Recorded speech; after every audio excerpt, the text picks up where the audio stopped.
Coaches on the hot seat. I love talking about this every offseason. I think I'm going to do a series of videos for each of the Power 5 conferences. We'll start today with the SEC. I'll talk a little bit about several of the coaches within the SEC. I'll tell you which coaches I think are on the hot seat in the SEC. And then at the end of the video, I'll tell you if I actually think any of these coaches will be fired before next season. So at some point during the season this year or at the end of this coming season or whatever. Now, one thing to keep in mind with the SEC right now in particular, you have a ton of new coaches, first or second year coaches. Start with the SEC East. Florida, Billy Napier going into year 1. South Carolina, Shane Beamer going into year 2.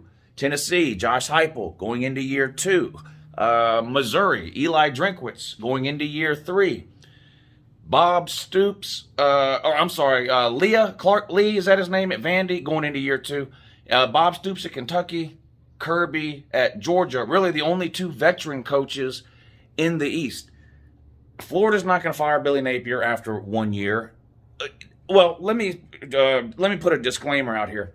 Any coach could be fired at any time for some sort of weird off-the-field situation that we can't see coming or don't know about. So that includes Kirby, Saban, whoever. You get caught doing the wrong thing. So when I'm talking about on the hot seat here, I'm talking about for football reasons, on the field reasons. Kirby and Stoops are not getting fired anytime soon. Right now, you would have to bet more money that those 2 coaches would voluntarily leave to go somewhere else, whether it be the NFL, another college team, retirement, whatever, than that they would be fired. They're not getting fired. So you look at Florida, not firing Napier year 1. In my opinion, you don't fire a coach in year 1 for a football-related reason. Like I said, it would have to be something off the field.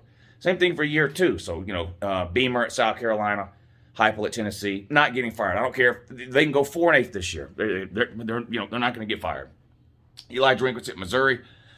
Let's be real. Missouri doesn't really take football seriously. So Drinkwitz, he's gone. This is going into his 3rd year. He was 5-5 in 2020 and 6-7 last year, I believe. Hasn't won a bowl game. That's not good, and you would expect and hope for some improvement going into year 3 for Drinkwitz. But I don't think there's anything Drinkwitz can do on a football field to get him fired this year. If he goes 4-8, I don't think Missouri will fire him. I just don't.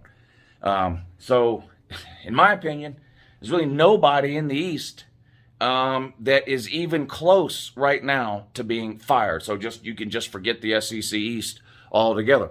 Move over to the SEC West. Well, of course, you've got the greatest coach in the history of history, Nick Saban at Alabama. No way he's being fired for any football-related reason, so just forget that.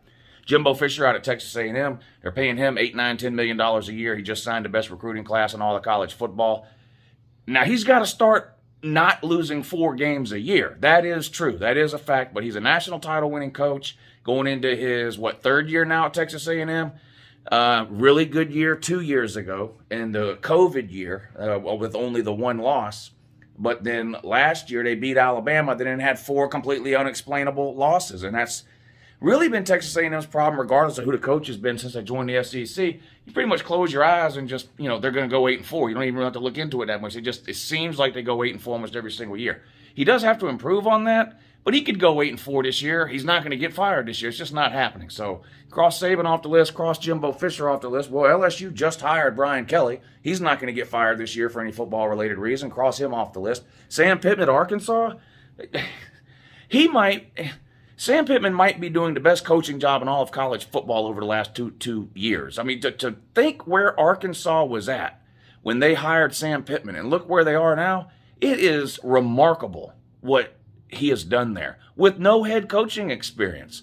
Now, I know they're not winning 10 and 11 games and winning divisions and New Year's 6 games and all that kind of stuff, but you're talking about a team here that went 3 years only winning a total of 2 SEC games, or 2-10 1 year. They're getting beat by FCS teams before he got there. He's not going anywhere. Lane Kiffin at Ole Miss, not going anywhere. They won 10 games last year. Pull out your Google machine and count up how many times in Ole Miss history they've won 10 games. Lane won 10 games there last year. He's not getting fired this year. They can take a step back. They lose Matt Corral. Now, they bring a lot of talent into the transfer. I'm not saying they'll going to go 8-4, but they could go 7-5, 8-4. They're not going to fire Lane Kiffin. Bigfoot at Mississippi State, not getting fired. Not getting fired, going to his third year. First year was the pandemic year, throw that out the window. Last year was okay. They made a bowl game, nothing great or spectacular. We'll see what they do this year. But this is Mississippi State, again, we're talking about here. They're not firing him. It's just not happening. Did I cover everybody? Let's see. LSU, Bama, Texas A&M, Ole Miss, Mississippi State, Arkansas. Oh, Auburn. Auburn. Now we get to the hot seat. Auburn. Brian Harsin. Now, this goes against my rule. Here, I typically do not put a second-year coach on the hot seat. Brian Harsin's seat can't get any hotter. I don't even think he can sit down on it. It'd burn his ass hair off. His chair's literally on fire. He has to hire a team of people to walk around with buckets of water and constantly dump it on his chair. That's how hot it is. Now, this is sort of partly football related and in a way partly non-football related, right? Auburn was terrible last year. Horrible. They lost their last 5 games of the year, finished with a losing record, lost to Houston in a bowl game. I mean, they were absolutely horrible. And as soon as the season ended, players started leaving. They had 20-something players chose to transfer out, including a 3-year starting quarterback in Bo Nix. Several other prominent and key players chose to transfer out.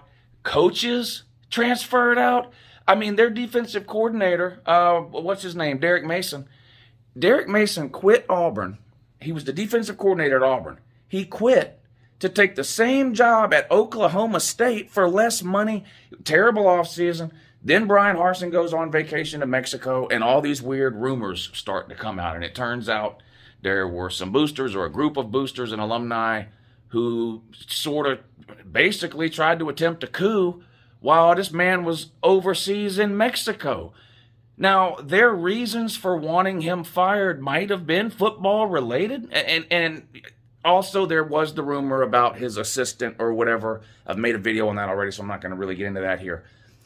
It may have been football related why the boosters wanted him fired. They don't think he's the right fit. They didn't like the way the season is. They didn't like the record. They didn't like the transfers, whatever. But it's so much bigger than that now. This is like the prototypical example of you can't put the horse back in the barn or whatever it is. Pun intended. Barner. I don't know how Brian Harsin survives past this season. Knowing how many people, either directly affiliated or loosely affiliated with the program, don't want him there. It's an untenable situation in my mind. Never mind the fact that I just really don't think Auburn's going to be very good this year. Like, I had lost all that talent. The recruiting was just okay. They lost coaches. Some of the players that left had some bad things to say about the coaches. It just seems like a bad environment there. And you know how stressful it is to be a head coach at a major college football program. And there aren't too many places where it's more stressful than Auburn.